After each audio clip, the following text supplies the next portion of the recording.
간병을 조건으로 사위에게 건물을 넘겼습니다. 하지만 그들은 그 건물을 팔아버렸습니다. 네가 사람 새끼냐? 내가 너 믿고 다 주었는데. 김말순 씨는 올해로 79입니다. 서울 외곽의 한적한 단독주택에서 30년 넘게 혼자 살아왔습니다. 젊었을 땐 음식점을 운영하며 두 자녀를 키웠고 남편이 갑작스럽게 세상을 떠난 뒤에도 오롯이 혼자 힘으로 생계를 꾸려왔습니다. 이제는 노쇠해져 매일매일 양쪽 무릎에 파스를 붙이며 하루를 시작합니다. 당뇨, 신부전, 고혈압의 시력까지 나빠졌습니다. 혼자 밥을 챙겨 먹는 일조차 점점 버거워졌고 주말마다 얼굴 비추던 가족들도 점차 발길을 끊었습니다. 이놈의 다리는 왜 이렇게 무거워졌지? 밥도 하기 싫고 입맛도 없고 하루하루가 죄에다 견디는 날이야. 그런 어느 날 말순 씨는 계단에서 굴러 병원에 실려갑니다. 큰 부상은 아니었지만 입원 중 상태가 급격히 악화되며 의료진은 지속적인 돌봄이 필요하다는 소견을 냅니다. 그 말을 들은 딸 이정미와 사위 최석훈 부부가 병실로 찾아옵니다. 엄마, 이렇게까지 될 줄은 정말 몰랐어. 지난달까지만 해도 엄마 혼자 밥도 잘해 드시고 버스도 타고 병로원도 혼자 다니시고 그랬잖아. 나이 들면 하루가 다르게 몸이 무너져 내린다더니 맞더라. 계단에서 한번 굴렀을 뿐인데 허리뼈도 마음도 다 무너졌지 뭐야. 병원에서도 그러더라고. 퇴원하면 바로 간병인 쓰라고. 근데 그 비용이 솔직히 만만치 않아. 어머니, 사실 오늘 드릴 말씀이 있어서 왔습니다.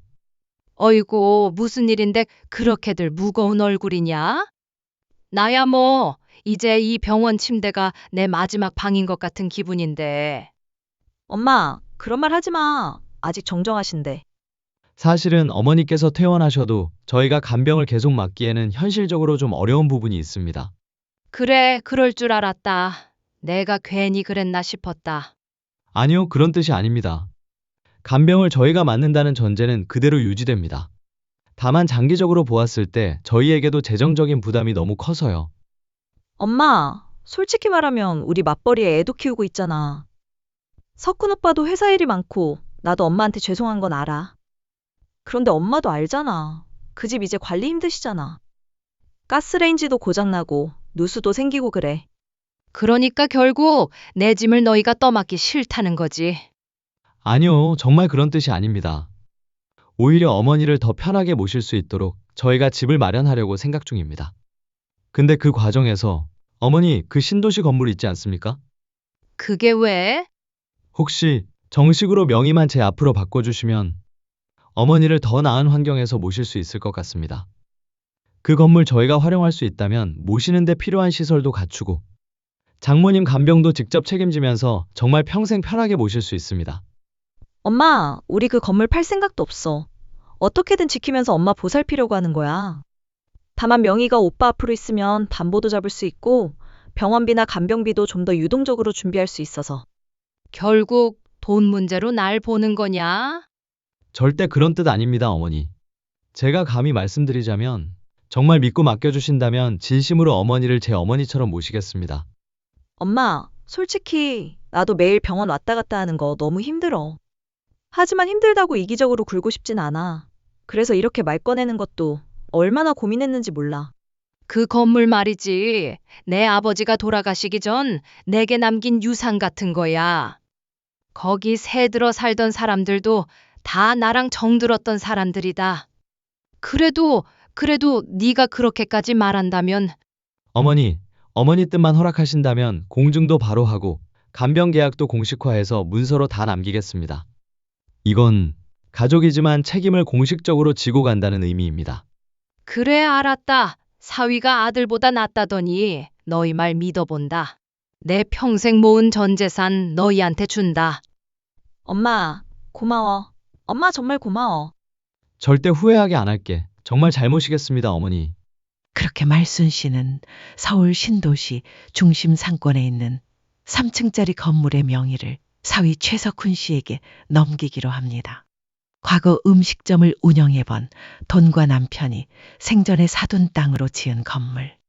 그야말로 말순 씨의 평생의 땀과 눈물이 담긴 자산이었습니다. 등기 이전을 위한 절차가 진행되는 동안 석훈 씨는 노련한 태도로 계약서를 준비했고 말순 씨는 그 문서에 사인을 남깁니다. 계약서에는 분명히 명시되어 있었습니다.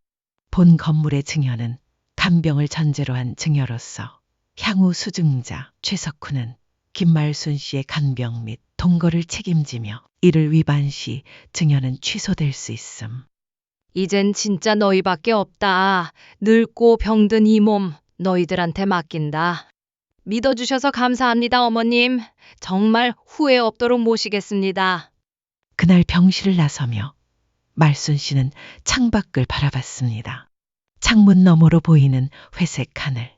그 하늘 아래 모퉁이 정한 아파트 단지 사이로 자신이 넘긴 그 건물이 있는 신도시가 희미하게 보였습니다.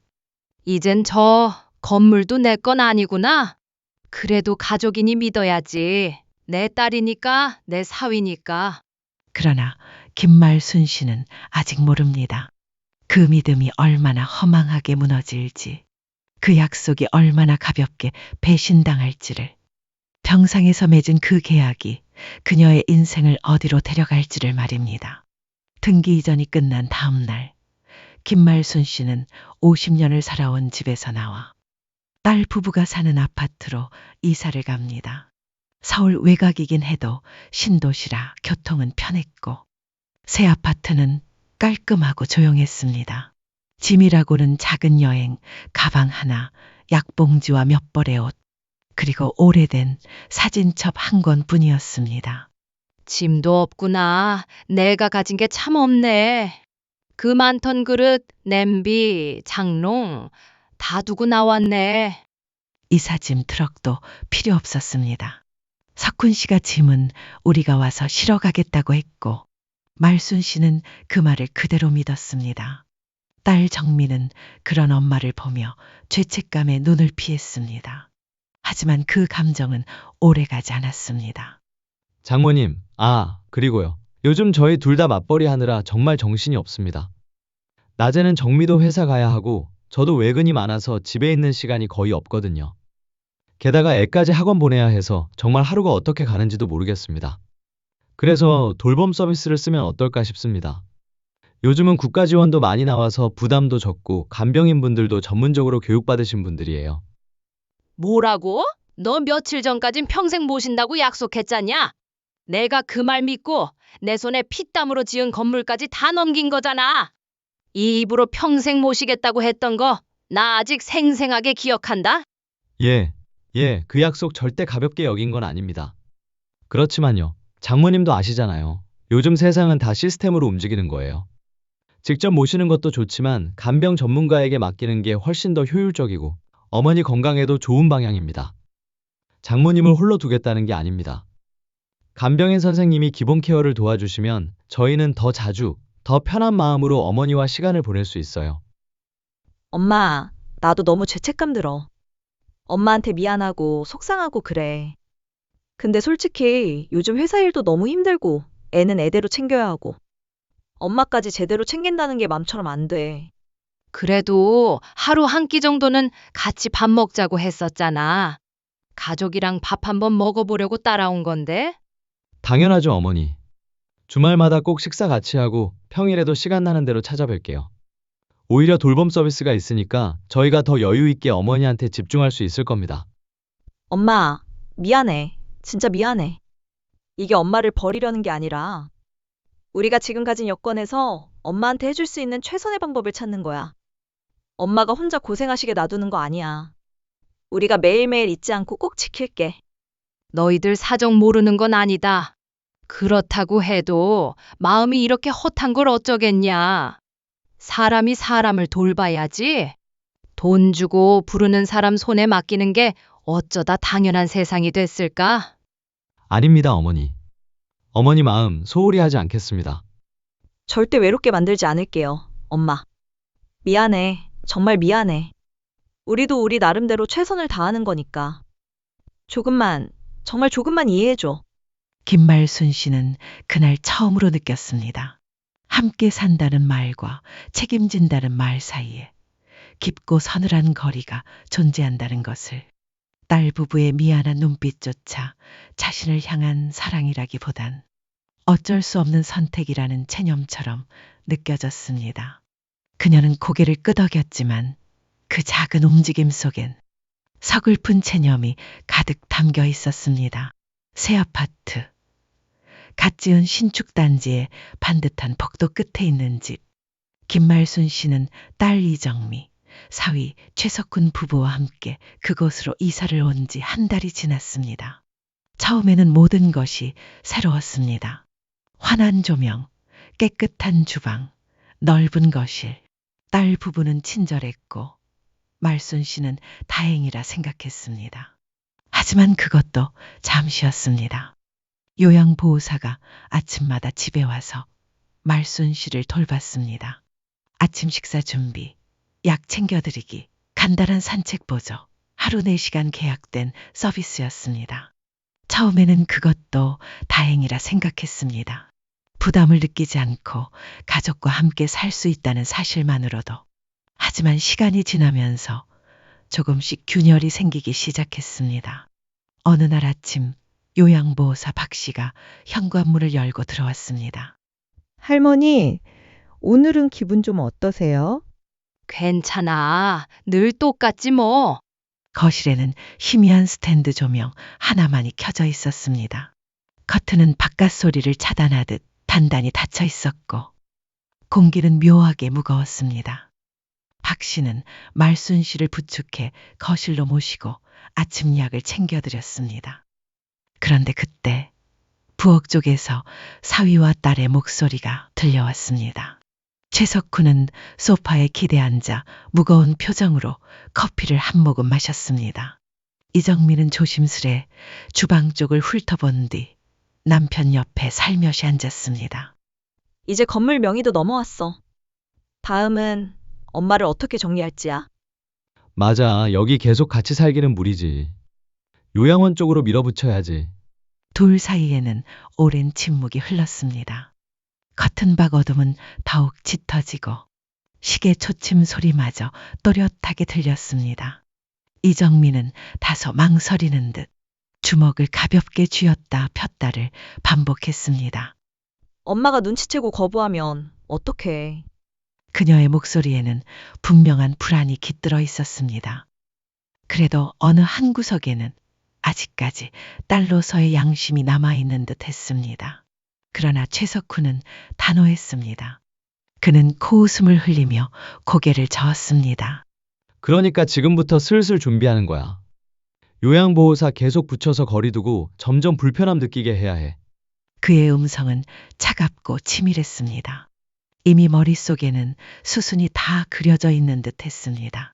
요양보호사를 통한 거리감 조성, 가족들과의 소외, 외로움의 심화, 그리고 결국엔 말순 씨 스스로 떠나겠다고 말하게 만드는 것. 최석훈은 소파에 깊이 몸을 묻으며 이마를 짚었습니다. 지친 듯 보였지만 눈빛은 오히려 또렷했습니다. 둘 사이에 흐르는 공기는 팽팽하고 치밀했습니다. 이미 수개월 전부터 짜여진 계획이었습니다. 이정민은 남편을 바라보며 마음 한켠에 남은 죄책감을 애써 삼켰습니다. 자신들이 무엇을 하고 있는지 모를 리 없었습니다. 하지만 눈앞에 다가온 새 인생의 유혹은 그 모든 양심을 무디게 만들고 있었습니다. 스탠드 불빛 아래 두 사람의 그림자는 점점 짙어져만 갔습니다. 그리고 그 어둠 속에서 김말순이라는 이름은 서서히 지워져 가고 있었습니다. 몇 달 전 카페 안 창밖에는 겨울비가 조용히 내리고 있었습니다. 따뜻한 커피 향이 은은하게 퍼진 한산한 카페 구석. 사람들의 소란스러운 대화는 멀리서 웅성거리는 배경음처럼 들렸고 두 사람은 마주 앉아 숨죽인 대화를 이어가고 있었습니다. 커피잔을 사이에 두고 최석훈이 무겁게 입을 열었습니다. 정미야, 솔직히 말해. 이대로 가면 우리 인생 답 없어. 전세금 갚고 애 키우고 노후 준비까지.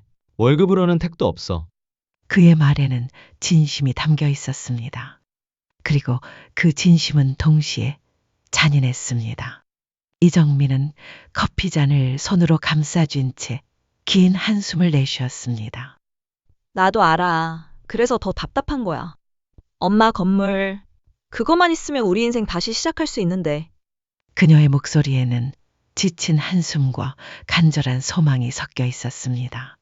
사랑과 의무, 욕망과 죄책감이 교차하는 복잡한 감정이었습니다. 최석훈은 눈빛을 번뜩이며 말을 이었습니다. 그래서 말인데, 어머님한테 간병 핑계대고 건물 넘겨봤자. 간병 조건 걸면 나중에 문제 생겨도 우리가 유리해. 그의 계획은 치밀하고 냉정했습니다. 애초에 감정 따위는 고려 대상이 아니었습니다. 오직 결과, 오직 생존이 전부였습니다. 이정민은 잠시 말없이 커피잔 가장자리를 손톱으로 톡톡 두드렸습니다. 불안을 가득 품은 눈빛을 감추지 못한 채 입을 열었습니다. 그걸 엄마가 쉽게 허락할까? 엄마가 은근히 고집세. 최석훈은 짧게 웃었습니다. 그 웃음에는 경멸도, 비웃음도, 그리고 냉혹한 확신도 담겨 있었습니다. 우린 착한 얼굴하고 부탁하는 거야. 가족끼리라면 믿겠지. 무엇보다 어머님은 외로워. 그 외로움을 자극하면 돼. 엄마가 외로운 거 나도 알아. 근데 그걸 이용하는 건 정미야, 이용이라니 생각해봐. 엄마 혼자 남겨두는 것도 불행이야. 우리가 같이 있겠다고 하잖아. 단지 명의만 우리 걸로 옮기는 거야. 다들 그렇게 살아. 세상은 그렇게 굴러가는 거야.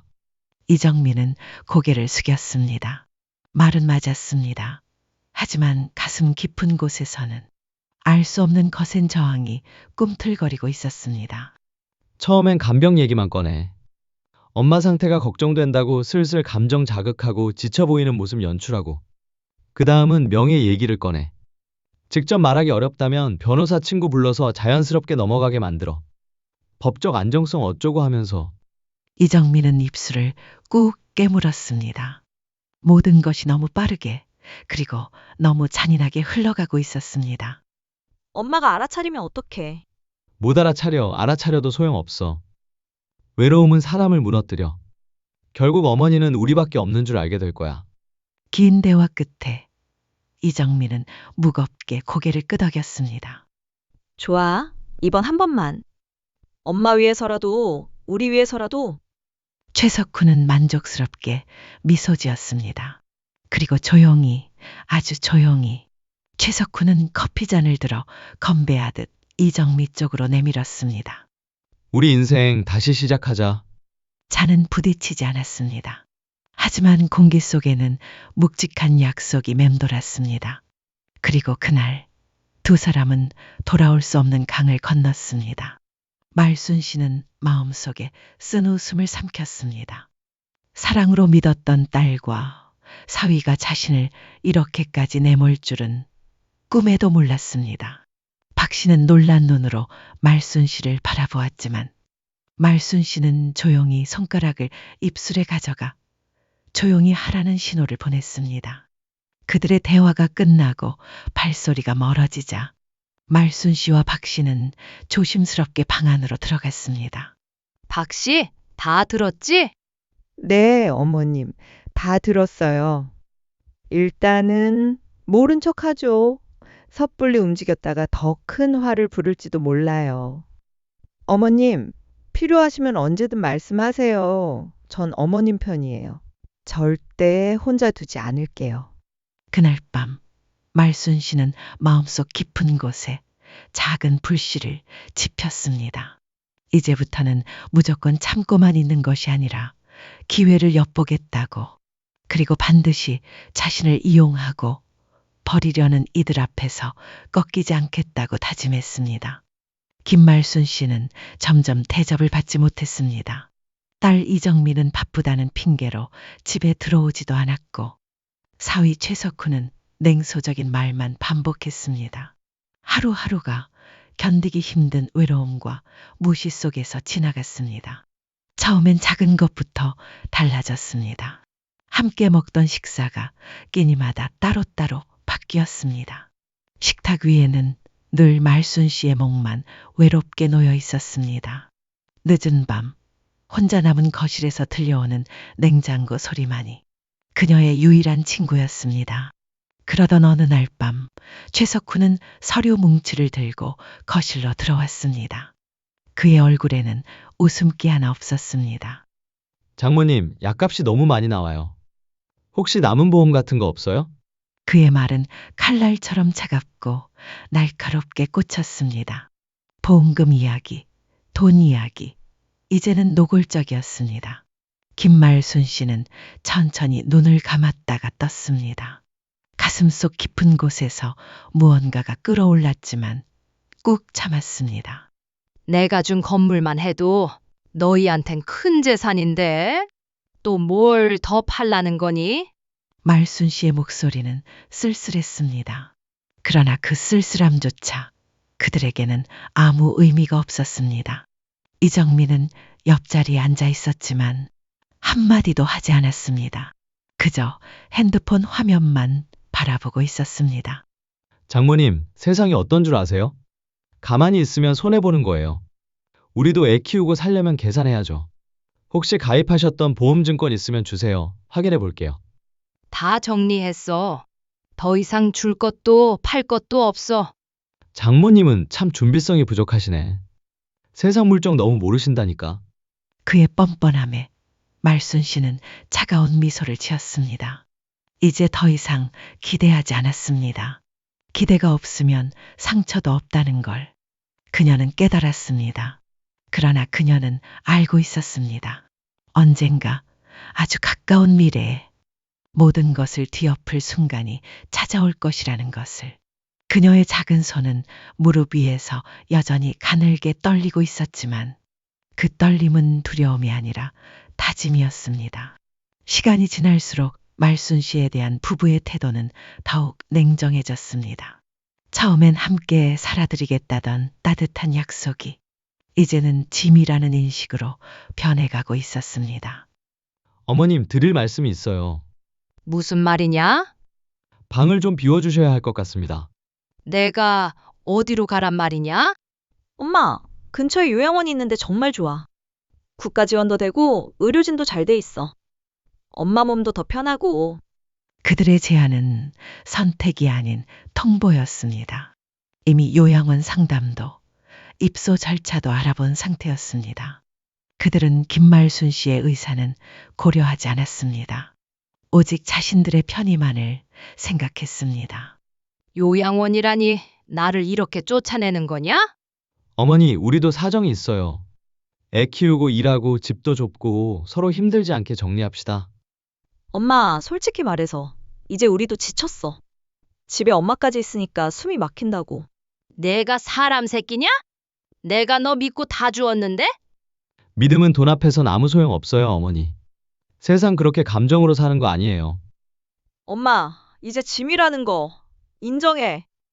우리 인생도 중요하다고. 엄마 한 사람 때문에 다 희생할 순 없어. 그리고 솔직히 저희도 어머니 모시느라 돈도 시간도 다 깨졌습니다. 요양원 가시면 서로 편한 거잖아요. 나는 이 집에서 내 발로 나가지 않는다. 죽더라도 여기서 죽는다. 그럼 어쩔 수 없지. 법적으로라도 방법은 있거든. 정신이 약해졌다고 하면 정인 보호 신청도 가능하고. 우린 준비 다 했어요. 서류도 정리했고 요양원 방도 예약해놨어요. 그래, 다 계획이었구나. 날 모시겠다는 것도 웃으며 받아준 것도. 결국 이 순간을 위해서였구나. 어머니, 현실 좀 보세요. 이 세상은 감정 따위로 살 수 있는 곳이 아닙니다. 돈, 공간, 시간, 그게 전부예요. 엄마, 우리도 진짜 힘들어. 이제 그만 좀 이해해줘. 너희가 힘들다고? 내가 어떤 세월을 살았는데. 어머니가 이해하든 말든 우리는 우리 인생을 살 거예요. 이제 선택하세요. 순순히 나가시든가 아니면 강제로 모셔가든가. 엄마, 정말 사랑해서 이러는 거야. 더 상처받기 전에 정리하자. 그래, 이게 너희들 말하는 사랑이구나. 사랑이든 뭐든 이제 끝내요. 집 문제도 정리해야 하고 우리의 방도 따로 써야 해요. 언제까지 눈치만 보면서 살아야 합니까? 엄마가 나가면 우리 가족도 숨통이 트이는 거야. 엄마도 편해지고 이게 최선이야. 너희는 숨통이 트이고 나는 숨이 막히겠지? 어머니, 제발 상식적으로 좀 생각하세요. 지금 세상 어느 가족이 노부모를 집에서 모십니까? 시대가 변했어요. 엄마 솔직히 말해. 엄마 혼자 있는 거 우리도 부담스러워. 사고라도 나면 우리 책임이잖아. 그래, 다 귀찮아서? 귀찮고 돈 드니까 쫓아내는 거다? 좋다. 그렇게 나오겠다 이거지? 그럼 다시 돌려놔라. 내가 준 건물 당장 내놔. 뭐라고요? 어머니가 증여해놓고 이제 와서 뭘 달라는 겁니까? 세상에 이런 경우가 어디 있어요? 엄마 진짜 웃긴다. 자기가 다 해놓고 이제 와서 우리한테 돌려달래? 그렇게 치사하게 굴 줄 몰랐어. 이들이 사람 새끼냐? 내 피 같은 걸 다 주었더니 이제 발로 차? 당장 내놔라. 내 건물이야. 법적으로 이미 끝난 거예요. 어머니가 다시 돌려달라고 해도 소용없어요. 꿈 깨세요, 엄마. 세상 그렇게 만만하지 않아. 계약서에 도장까지 찍어놓고 무슨 헛소리야? 그래, 끝까지 이렇게 나오겠다는 거지? 나도 가만히 있지 않을 거다. 어디 두고 보자. 좋죠. 한번 해보세요. 어차피 어머니가 손해만 더 볼 테니까 웃기지도 않네. 거실은 소란과 고성으로 가득 찼습니다. 말순 씨 얼굴은 분노로 붉게 상기되어 있었고 최석훈과 이정미 역시 이를 갈며 말순 씨를 몰아세웠습니다. 믿었던 가족에게 배신당한 말순 씨는 이제 더 이상 물러서지 않겠다고 다짐했습니다. 그녀의 눈빛은 결코 꺾이지 않는 단단한 강철 같았습니다. 쫓겨난 김말순 씨는 한밤중 조용히 방을 정리했습니다. 서랍을 열어 손에 잡히는 몇 개의 옷가지와 인슐린 주사기, 폐렴 진단서를 작은 가방에 쑤셔 넣었습니다. 거실에선 여전히 석훈과 이정미가 TV 소리를 크게 틀어놓은 채 웃고 떠들고 있었습니다. 그 소리에 김말순 씨는 잠시 눈을 감았다 떴습니다. 조심스레 문을 열고 나오는 그녀를 향해 그들은 단 한 번도 눈길을 주지 않았습니다. 마치 집안의 가구 하나가 치워지는 것처럼 존재 자체를 무시했습니다. 말순 씨는 작은 가방을 끌고 터벅터벅 아파트를 나섰습니다. 아파트 정문을 나서며 마지막으로 집을 돌아본 그녀의 눈에는 눈물이 고였지만 끝내 넘치지 않았습니다. 잘 살아라, 이 못난 것들아. 버스를 2번이나 갈아타고 도착한 곳은 시내 외곽의 낡은 찜질방이었습니다.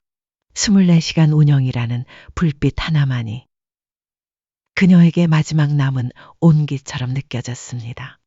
찜질방 카운터 앞에 선 말순 씨는 떨리는 손으로 몇 장 안 되는 지폐를 내밀었습니다. 작은 락커키를 받아든 그녀는 좁은 구석을 찾아 몸을 웅크렸습니다. 몸은 피곤했지만 마음은 더 무거웠습니다. 이렇게 살 바엔 차라리 죽는 게 낫겠다. 근데 죽기도 쉽지 않구나. 찬바람이 스며드는 찜질방 한쪽 구석. 김말순 씨는 얇은 담요를 덮고 웅크렸습니다. 인슐린 주사기를 꼭 쥔 채 그녀는 오랜 시간 눈을 감지 못했습니다. 눈꺼풀을 내리면 들려오는 건 석훈과 이정미의 냉정한 목소리뿐이었습니다. 밤새도록 뒤척이며 생각했습니다. 자신이 평생을 바쳐 이룬 것들이 이렇게 허망하게 무너질 수 있다는 사실을 받아들이는 데엔 시간이 필요했습니다. 한밤중 찜질방 복도에는 발소리와 웃음소리가 희미하게 울려 퍼졌습니다. 젊은 커플들이 손을 잡고 가고 가족들이 아이를 데리고 웃으며 지나갔습니다. 그 풍경은 말순 씨에게 더 큰 외로움을 안겨주었습니다. 나는 누구에게도 기대지 않겠다. 다시는 며칠 후 말순 씨는 찜질방 생활을 이어가며 거리를 걷고 있었습니다. 허기와 피로가 온몸을 짓눌렀지만 그녀는 이를 악물고 한 걸음 내디뎠습니다. 우연히 지나친 골목 모퉁이, 작은 공인중개사무소 앞 유리창에 붙어있는 부동산 매물 사진이 말순 씨의 발걸음을 붙잡았습니다. 사진 속 건물은 그녀가 석훈에게 넘겨준 바로 그 건물이었습니다. 초근접해 유리창에 얼굴을 바짝 대고 들여다본 말순 씨는 자신의 눈을 의심했습니다. 익숙한 외벽과 창문, 그녀가 평생을 바쳐 마련했던 3층짜리 건물이 분명했습니다. 그러나 사진 옆에는 큼지막하게 적혀 있었습니다. 급매, 해외 이민으로 인한 특급 매물, 가격 조정 가능. 저걸 봐라. 나보고 평생 모신다며. 그녀는 그대로 굳어버렸습니다. 발끝에서부터 머리끝까지 서늘한 절망감이 몰려왔습니다. 그때 공인중개사무소의 문이 덜컥 열리고 안에서 직원이 나왔습니다. 그는 무심히 말순 씨를 쳐다보더니 친절한 척 웃으며 말했습니다. 저거요? 주인분 해외에 이민 가신대요. 금메라 가격도 싸게 나왔어요. 요즘 보기 드문 좋은 건물이에요. 관심 있으세요? 그 건물 원래 주인은? 젊은 부부가 관리하고 있는데 해외로 나간다고 해서요. 속전속결 원하신대요. 싸게 나왔으니까 금방 나갈 거예요. 그 말을 듣는 순간 말순 씨 안에서 무언가가 뚝 하고 끊어졌습니다. 집도 가족도 모두 잃고 이제는 그 건물마저 팔아버리고 떠나려 한다는 사실이 그녀를 질식시킬 듯 덮쳐왔습니다. 얼굴이 하얗게 질린 채 말순 씨는 유리창을 손으로 짚고 겨우 몸을 지탱했습니다.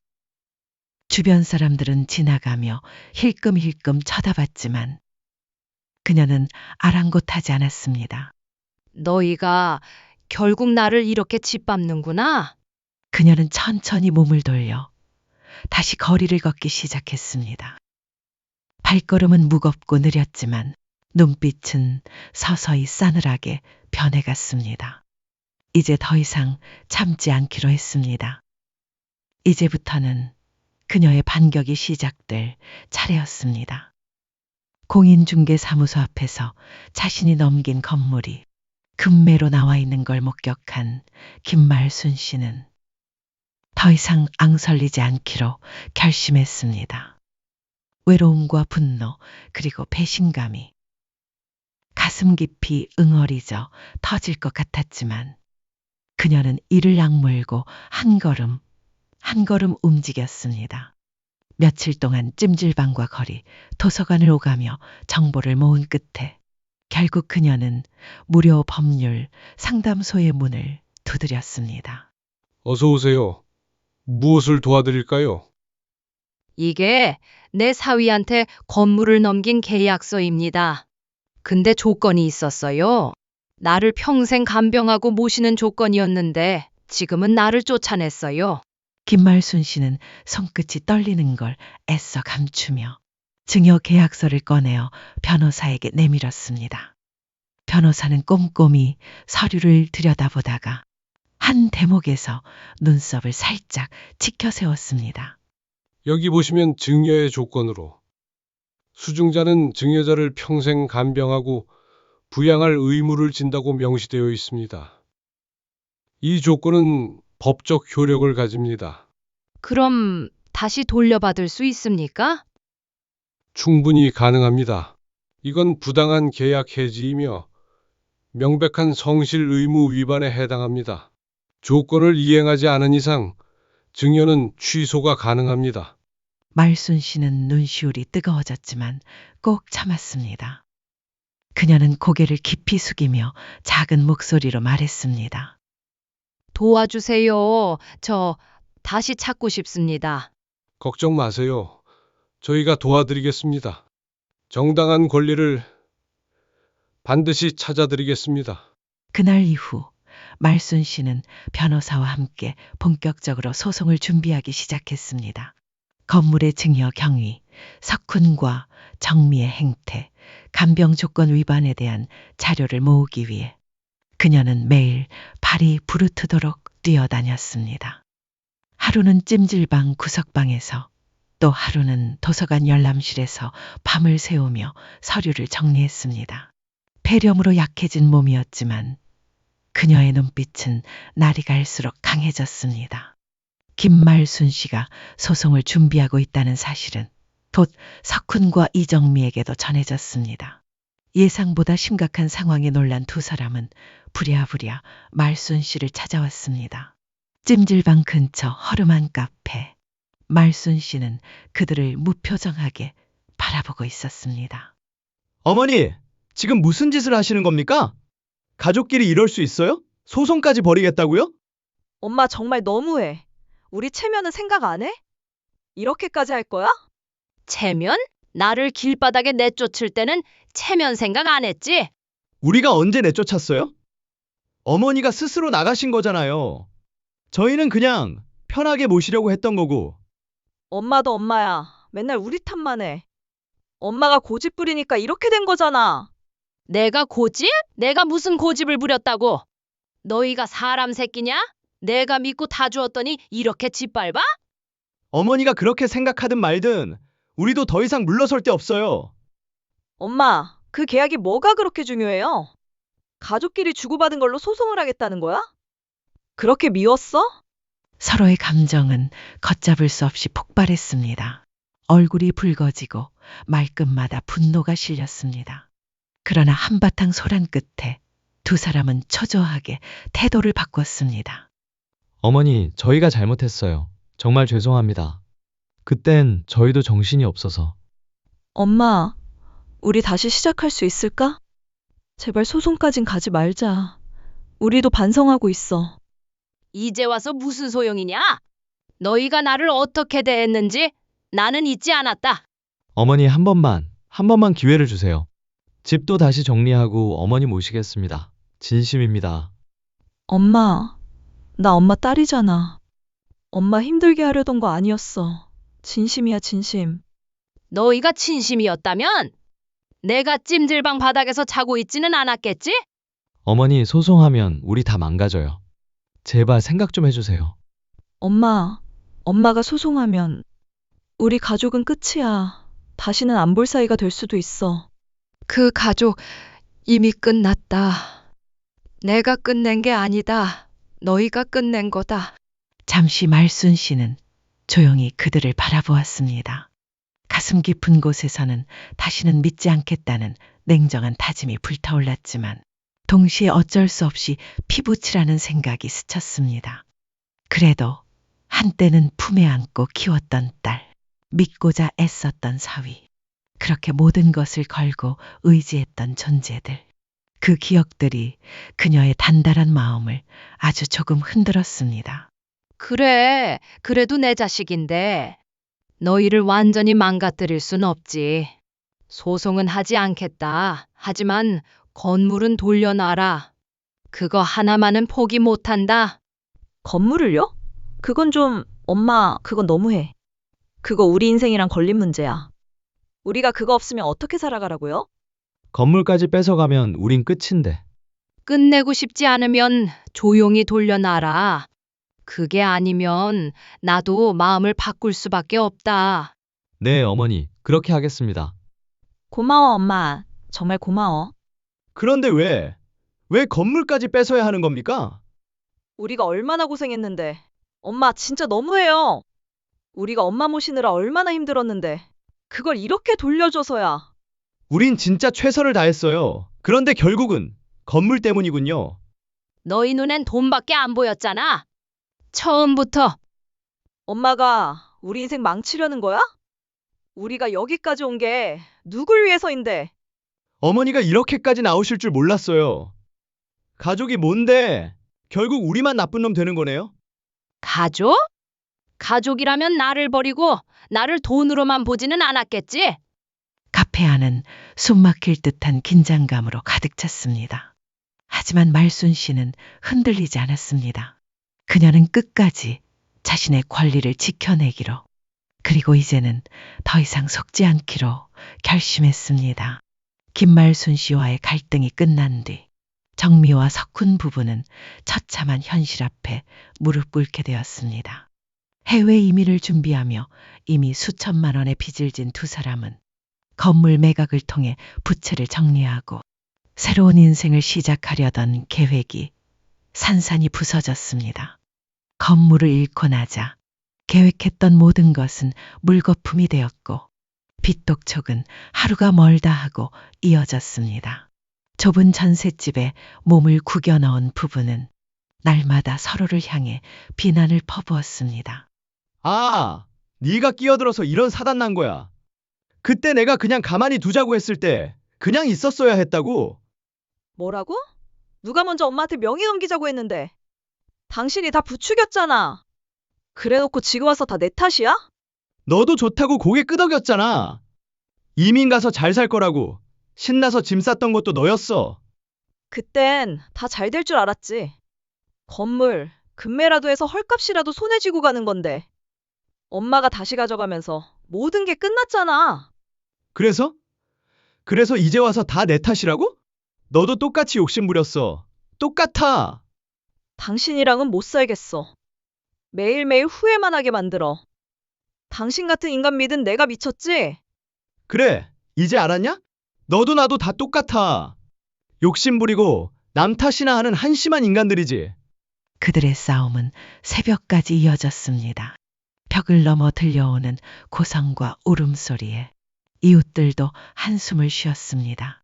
빚독촉 전화는 아침부터 밤까지 끊임없이 울렸고 매일 밤에는 은행의 독촉장이 쌓여만 갔습니다. 최석훈은 직장에서도 압박을 받았습니다. 급여가 가압류될 위기에 놓였고 동료들의 시선은 차갑기만 했습니다. 이정민은 카드 돌려막기도 한계에 다다랐고 아르바이트를 전전했지만 생활비조차 버거웠습니다. 서로를 원망하는 마음은 걷잡을 수 없이 커졌습니다. 이게 다 네 엄마 때문이야. 그 여자가 우리 인생 망쳤어. 아니, 우리 둘이 망친 거야. 인정해. 엄마 핑계 대지 마. 집안은 하루가 멀다 하고 싸움터가 되었고 서로를 향한 신뢰는 먼지처럼 흩어졌습니다. 이민 서류는 서랍 깊숙이 처박혔고 은행 압류 통지서만이 부부의 몰락을 증명하고 있었습니다. 최석훈은 밤마다 술에 취해 돌아왔고 이정민은 식탁에 엎드린 채 흐느끼다 잠드는 날이 많아졌습니다. 부부는 이제 더 이상 꿈을 말하지 않았습니다. 오직 서로를 비난하고 과거를 후회하는 대화만이 남아 있었습니다. 그렇게 정미와 석훈은 무너진 가정과 빚더미 속에서 서서히 파멸을 향해 가고 있었습니다.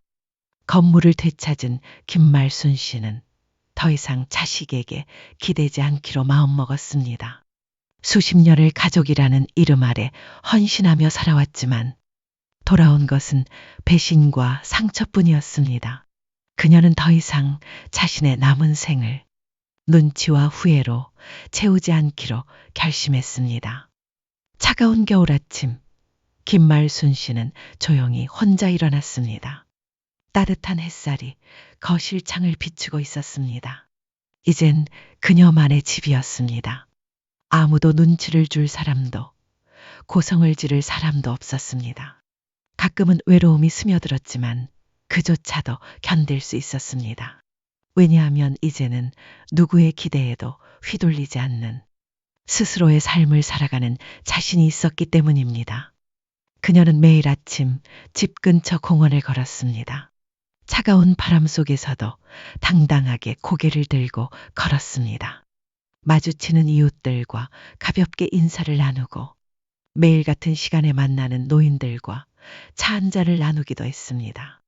누군가에게는 평범한 일상이었지만 말순 씨에게는 처음으로 자신의 뜻대로 사는 삶이었습니다. 그녀는 과거를 원망하지 않기로 했습니다.